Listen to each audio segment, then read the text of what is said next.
భారతీయ అధికారులకు లంచం ఇచ్చిన కేసులో అమెరికా కోర్టు అదానీ గ్రూప్కు గట్టి ఎదురుదెబ్బే కొట్టింది.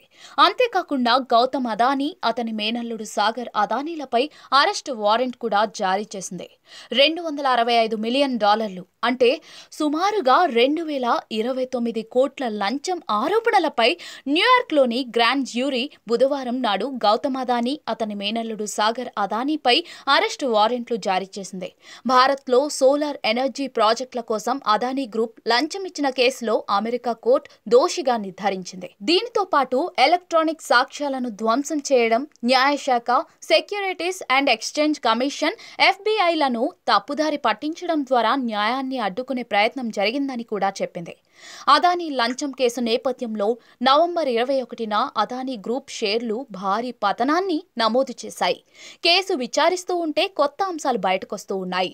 ముఖ్యంగా US securities and exchange commission Adani group ఛార్జ్షీట్లో ఆంధ్రప్రదేశ్ మాజీ ముఖ్యమంత్రి వైఎస్ జగన్మోహన్ రెడ్డి, ఇతర అధికారులు లంచం తీసుకున్నారని ఆరోపించారు.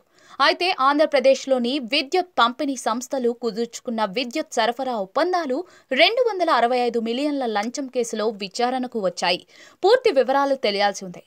అదానీ గ్రూప్ పై అమెరికా అభియోగాలు మోపిన రాష్ట్రాల్లో ఏ ఒక్క రాష్ట్రంలో కూడా బీజేపీ సీఎం లేరని ఆ పార్టీ నాయకులు చెబుతూ ఉన్నారు. కాంగ్రెస్, దాని మిత్ర పార్టీలు కలిసి అధికారంలో ఉన్నాయని గుర్తు చేస్తూ ఉన్నారు.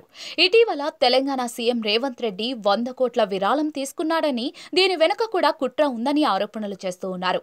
అదంతా అలా ఉంటే మరోవైపు అమెరికాలో ఈ కేసును చాలా వేగంగా ముందుకు కదులుతోంది. ఇండియన్ ఎక్స్ప్రెస్ నివేదిక ప్రకారం ఈ కోర్టు నిర్ణయం తర్వాత ఇప్పుడు అమెరికన్ న్యాయ వ్యవస్థ ప్రకారం గౌతమ్ అదానీపై ప్రాసిక్యూషన్ ప్రక్రియ ప్రారంభమవుతుంది.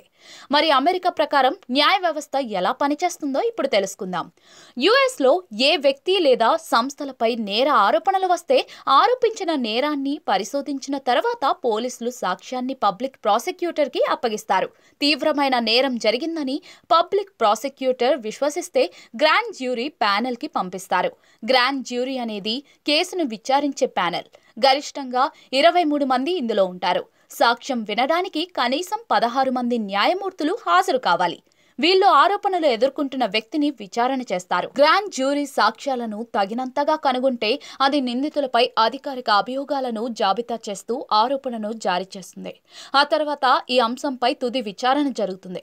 గౌతమ్ అదానీ కేసులో నేరారోపణ తర్వాత విచారణ అభియోగాల దశకు వెళ్లే అవకాశం ఉంది. ఈ కేసులో న్యాయమూర్తి అభియోగాలను విచారించి నిందితులకు బెయిల్ మంజూరు చేయాలా వద్దా అని నిర్ణయిస్తారు.